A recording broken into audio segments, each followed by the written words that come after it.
It's been 10 long years, and it finally happened.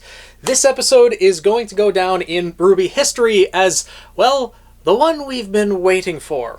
Though the one who's been waiting the longest out of all of us is Jaune, but we'll get to that in a moment. If you know, you know. And for those who don't, I'm going to say spoiler warning for those who have not seen episode 6 of RWBY Volume 9. I won't be showing the episode or any clips from it in this video, simply images of the episode and analyzing the events that take place. I'll leave a link in the description below so you guys can go to Crunchyroll and support this amazing series. First thing to note about this episode is that the opening has actually changed. Instead of showing the rusted knight surrounded by flames, it shows the aged Jaune, as he currently is in the Ever After, in its place. So now that the reveal's happened, there's no need to hide his identity in the opening, which also makes me curious to see if the opening's going to change with any other episodes in the future. But for this episode, we start off by learning what exactly happened to Jaune and how he ended up aged so much in the Ever After. We see him falling through the void, confused as to what's happening, the same as RWBY was at the beginning of the first episode of Volume 9, but in this case, Jaune actually sees Crescent Rose falling, cloaked in what looks like red flames, and Jaune pushes off of something in the void, whether there was another solid object there, or Jaune just has the ability to push off space, or maybe there is some form to the void, not that it really matters, and he chases after Crescent Rose. But he's unable to reach it, as he wakes up on the beach alone. It's just him and his Crocea Moors lying next to him. Similar to everyone else who likely woke up on the beach, same as RWBY, confused about where exactly he is, but starts making his way onto the island. But unlike everyone else, Jaune encounters something different. He finds a tree that has a ticking clock within it and a bunch of fruit that seems to be pocket watches, each of them ticking forward in time. And Jaune makes the mistake of picking one of these mysterious watch fruits, or the time fruit, if you've watched One Piece. And after picking one of these time fruits, the clocks on the hand of that particular fruit stop moving, and then start moving in reverse, as we see the nights and days start going backwards. Time is reversing for Jaune, and only Jaune. As he looks up in the sky, we see a total of 5 streaks of light move backwards, presumably each of the members of Team RWBY and Jaune himself arriving to this world. He is stuck on the Ever After, being flung into the past. And I'm presuming that those 5 streaks are for all of Team RWBY, which is the obvious one, and Jaune, because we know that Neo arrived in a different acre, whereas it seems all of Team RWBY and Jaune did wake up on the beach, or rather in the exact same acre. Whether that is because of their own dispositions, whether they have more light in their hearts and Neo has more darkness, and that's how the Ever After decided how each of them would arrive, not exactly sure. Something will probably have to be explained with that later, but this is how Jaune is flung into the past. And time is continuing to move backwards even faster. Jaune knows that he needs to do something about it, so he slams the fruit on the ground and then gets his Crocea Moors and shatters the clock, which does stop Jaune from being flung even further into the past. But then he is left to wait, not knowing how long it's going to take for his friends to finally arrive. And as he is waiting, he sees 2 other streaks come flying across the sky. 2 blue streaks of light, the same 2 that we saw in the Volume 9 opening. And it becomes very clear later on in this episode what exactly those 2 blue streaks are, or rather, who they are. But for now, we fast forward back to present time, as Jaune is finally reunited with his friends after all of these years. He wasn't sure if he was going to be able to see them again, if they would make it, and if they'd be able to reunite. And he's wondering if it really is them. And of course, they have their happy embrace. This is Jaune, the exact same Jaune that we saw in Volume 8, who fell into the Ever After and has had a lot more experiences and journeys throughout this world. He knows a lot about it and knows more than Team RWBY does, and also has his own ideas as to who and what in the Ever After is actually trustworthy. But for now, Team RWBY is a bit more concerned as to, well, how Jaune ended up this way, how he ended up so mature, as Weiss put it. She seems a little bit more interested in Jaune now. Oh, instead of tall, blonde, and scraggly over there, he's now tall, blonde, and handsome, it seems. But, you know, Weiss kind of brushes that off for the moment, but White Knight Sparks might still have a chance in the future, or Rusted White Knight, We'll have to see. And of course, one of the first questions Team RWBY asks Jaune is what exactly happened after they had fallen. What happened to the relics? What happened to everyone in the crossroads? Which only goes to show that Team RWBY's worst fears were true. That Salem now has 2 relics, and could get a 3rd, with Cinder being the Fall Maiden, but she doesn't know where the Beacon relic is, so that's something. And each of the members of Team RWBY have their own different takes on this. Blake takes solace in the fact that they were able to save everyone. That has to count for something. And Weiss is countering by saying, we risked their homes in an effort to save the relic, and failed. And RWBY is then starting to talk like Ironwood, that what's the point in saving people if, in the end, Salem just destroys everything anyways? And Yang aptly points out that RWBY is starting to sound like Ironwood. You don't mean that. Which, at this point, RWBY is just confused about everything going on and what the right thing to do is or was. But Yang's right. Ironwood was wrong. That's not the way to go about it. Sure, you could focus all of your resources on just stopping the enemy, but if you lose everything you were trying to save in the first place, then what did you actually accomplish? But by trying to save everyone and stop the enemy, at least if you can succeed in saving everyone, then you can try again. There will be other people to try again. But if you just lose everything in the process of trying to stop the enemy and not caring, you lose your own humanity, you lose what's most important. And that's something that I think RWBY is definitely going to have to realize. But probably saved for a later episode, though we still do get some more hints of it in this one. Jaune at this point is getting a bit frustrated with Team RWBY, saying, look, you'll have time to lick your wounds later, but right now we need to move because we're not in a safe place yet. Jaune's planning on taking Team RWBY to his village, which makes sense that Jaune has settled down in this world considering he's been here for what is likely decades at this point. And as they're walking, he's surprised that Team RWBY was able to make it out of the Crimson Keep all on their own. But they weren't alone. They had help from a cat. And upon mentioning the cat, Jaune stops, and you can tell by the look on his face that he has an idea who helped Team RWBY, and he's not very happy about it, which is proven the moment later when the curious cat does show up. Jaune even makes a move like he's going to attack the cat, but Blake stops him from doing so. And it's revealed that the cat is helping Team RWBY to get to the tree. And Jaune is shocked at this, looks at the cat and says, "You didn't tell them anything." And this is when Jaune reveals the nature of the tree, and the nature of the Ever After as a whole. That the tree is death. That by going there, the tree will take you in, remove your memories, and change you into something new. It will erase you. And that is what is referred to as ascension in this world. Something that the cat didn't really reveal at all. He said that when one loses their way, they ascend, there is no death in the Ever After, but you go to the tree in order to ascend. Didn't exactly connect those dots for Team RWBY. And it's here that Blake realizes that's what happened to Herb, the herbalist, that the roots of the tree were what took him in, and Herb is now going to be remade, erased as he is and brought back as something new. But the cat assures Team RWBY that that won't happen to you guys because you're not from this world. And this is when Jaune drops a pretty heavy bombshell for everyone and all of us, something that was previously unknown. Well, what then happened to Lewis? Well, who's that? Alex's brother. Alex was not alone when she came to the Ever After, but she was alone when she returned. Something that the cat never mentioned. Well, that was because Team RWBY never asked. It was all Alex this and Alex that, but the cat never thought to mention it. The cat very selectively gives out the information that people ask for. A very manipulative way of speaking, to be sure. Only speaking in half-truths.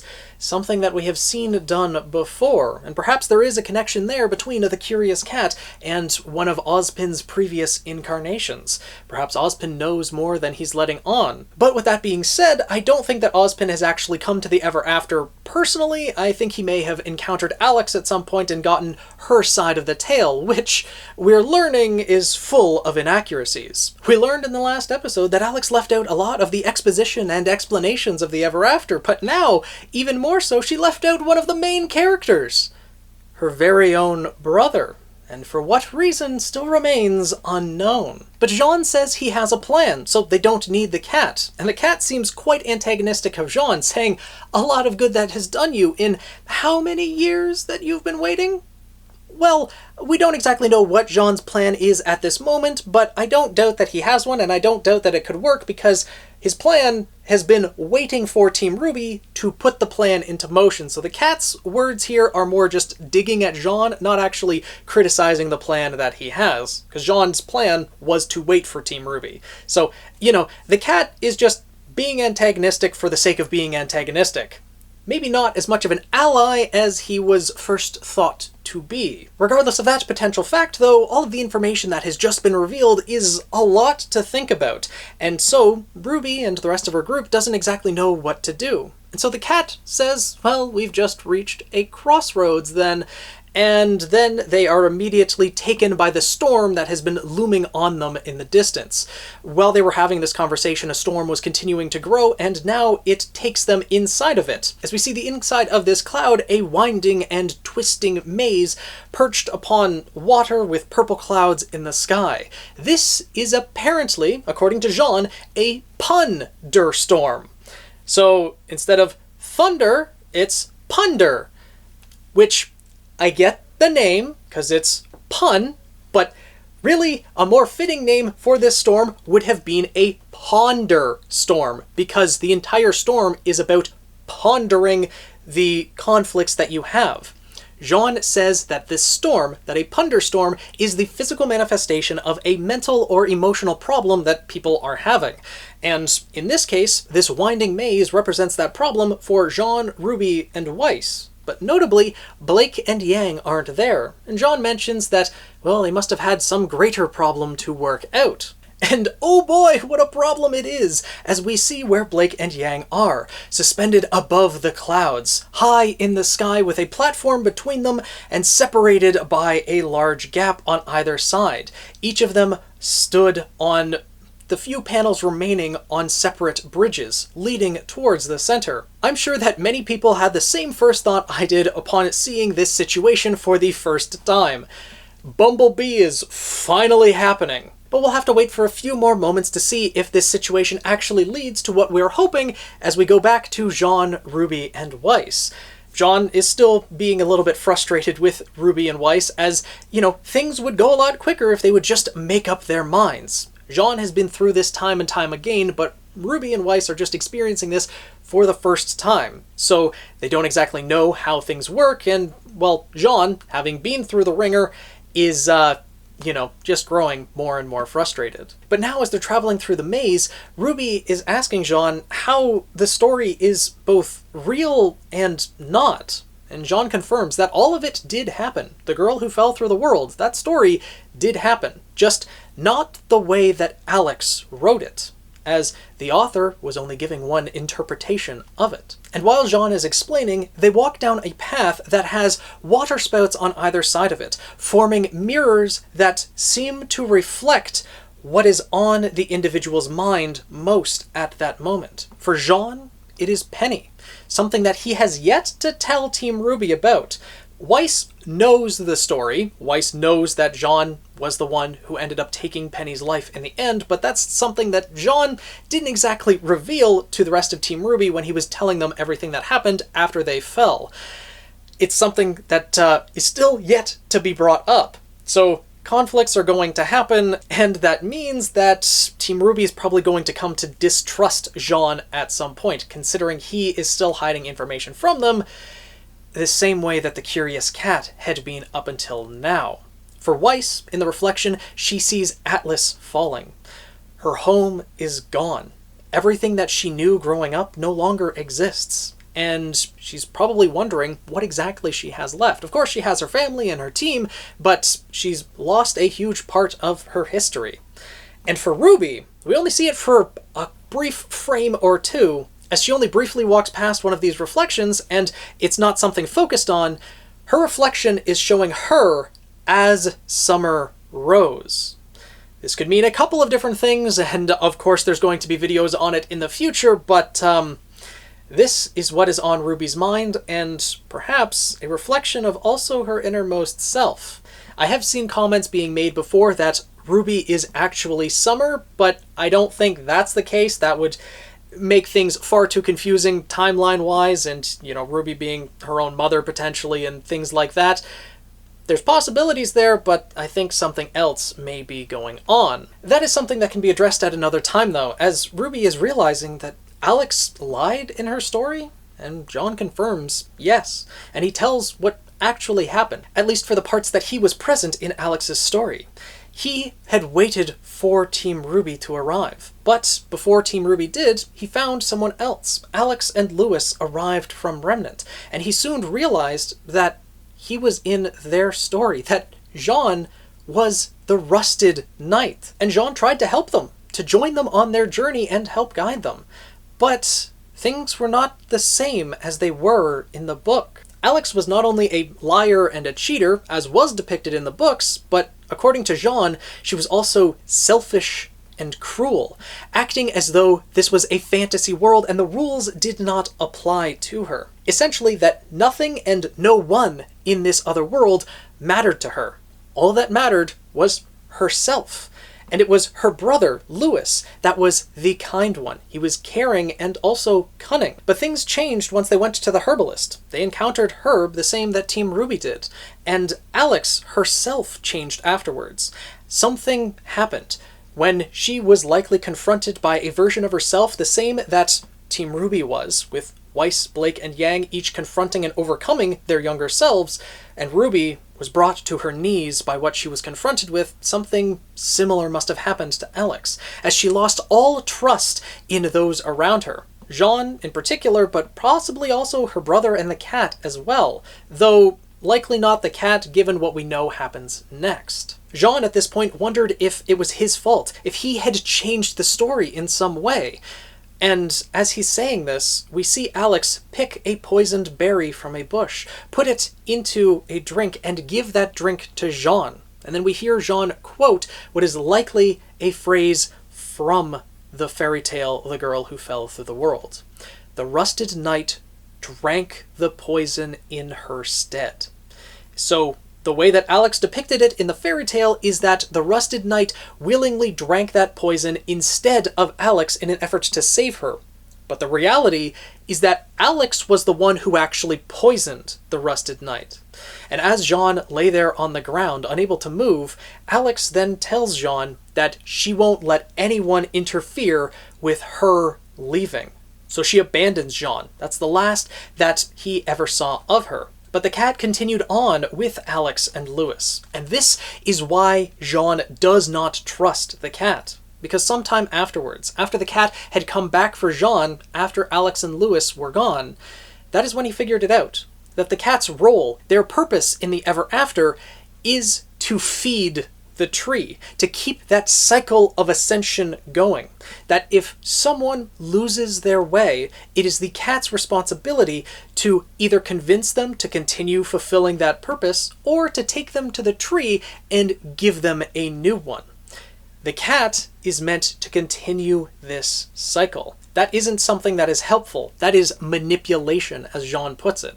And the reason he can't trust the cat is because the cat continued on with Alex and Lewis, bringing both of them to the tree, but only Alex made it back to Remnant. He has no idea what happened to Lewis. And before we get back to that story, we now go to the bees, as they are trying to figure out how exactly to get to that platform.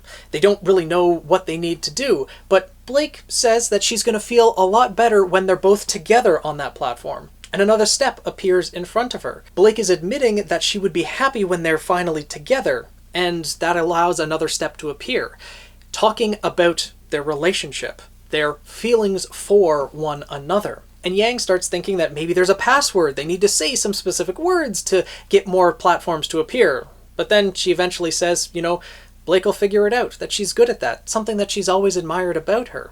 And then more steps appear in front of Yang. And then Blake comes to the realization that they're talking about each other. Maybe they need to admit things to each other that they've never been able to say out loud before. And of course, this leads to what everyone was hoping for and has been hoping for years at this point. Blake knows exactly what she needs to admit and realizes it first. And we see the dark sky behind her start to brighten.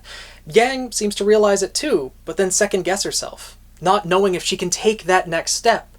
And when she does second guess herself, the bridges move further apart, indicating that no, that is exactly what she needs to say. And Blake points that out as well. Did you just think of something but decide not to say it? And Yang's like, that can't be what this is about, can it? And Blake prompts Yang to just say it. And finally, Yang and Blake admit that they are in love with one another and are brought right close together. And then they finally embrace. They have their first kiss as the world brightens up around them and the flowers bloom on the pillar that they are standing on, creating an absolutely wonderful scene. And also quite hilarious. Blake and Yang have been playing this will they, won't they game for years now. It's literally been 2 years in Remnant, but they've been in the Ever After for what? 24, 48 hours, like a day or two?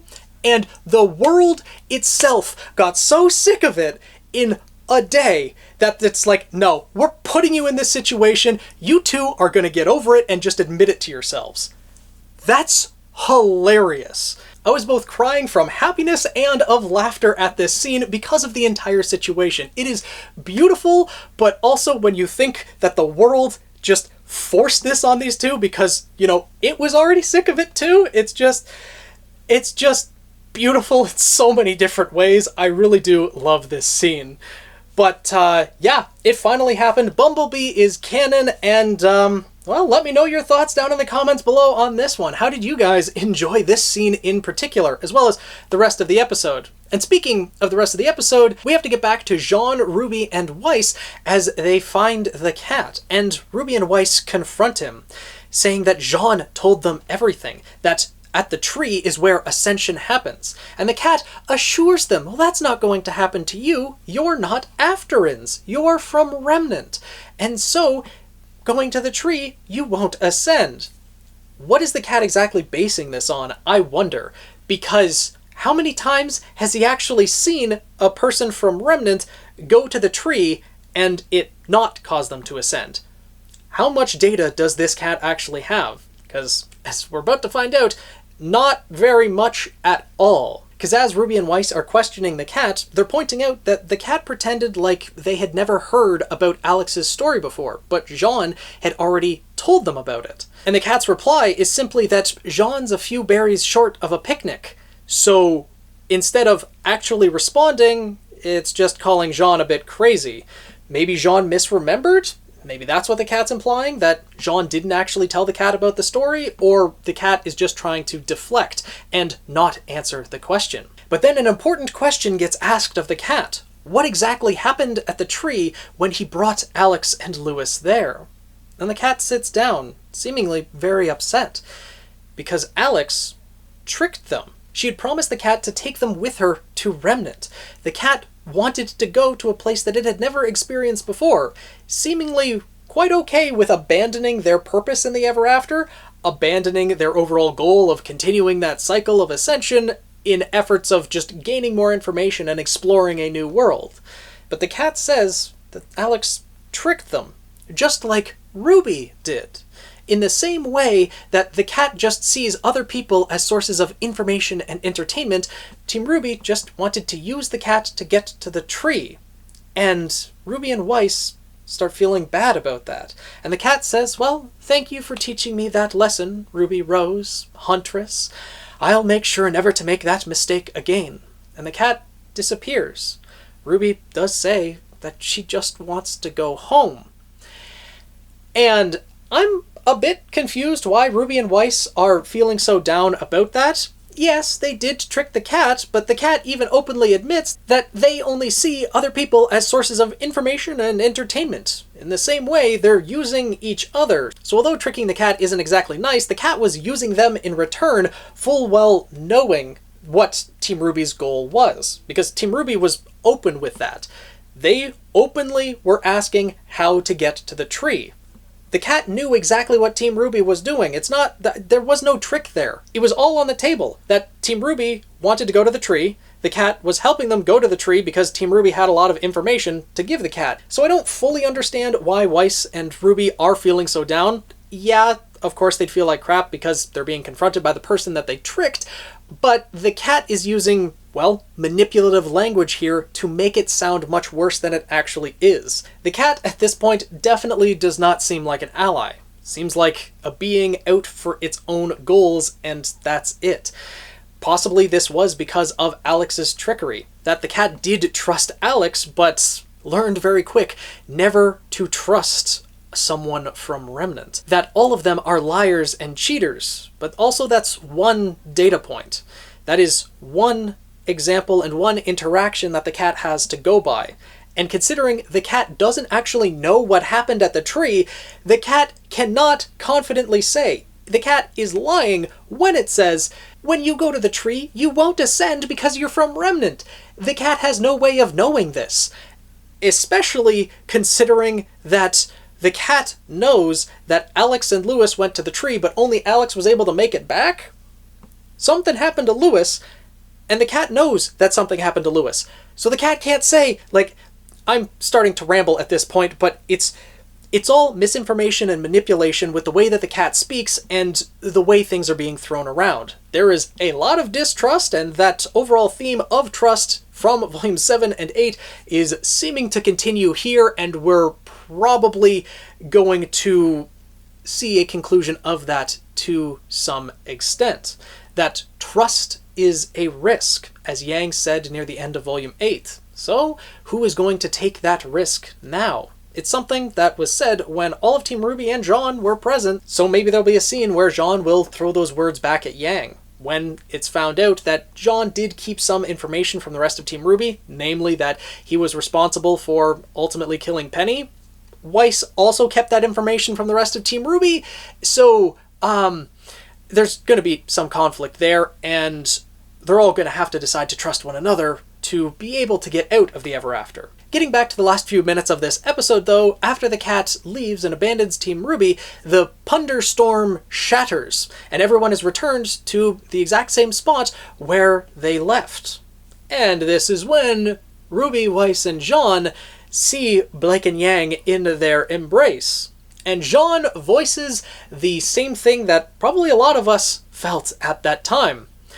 Feels like I've been waiting a long time for this. He's really not all that impressed, doesn't react much. RWBY's the one who reacts the most. Weiss is kind of just a little bit shell-shocked, but it was Weiss who previously in this volume, when Blake and Yang were kind of flirting with one another, said, it's about time. RWBY was the one not paying attention to that. So this probably came as a shock most of all to RWBY. Jaune really doesn't seem all that impressed, turns, walks away, and guides everyone to his village. And the last scene we see in this episode is Jaune's hut, where he's brought all of Team RWBY to rest. We don't exactly see the rest of the village around him, but presumably, considering Jaune called it a village, there's going to be other houses and other beings that live there with him. Maybe he is the guardian of this entire village, or something like that. We'll probably find out next episode, but right now, Jaune has a present to give RWBY.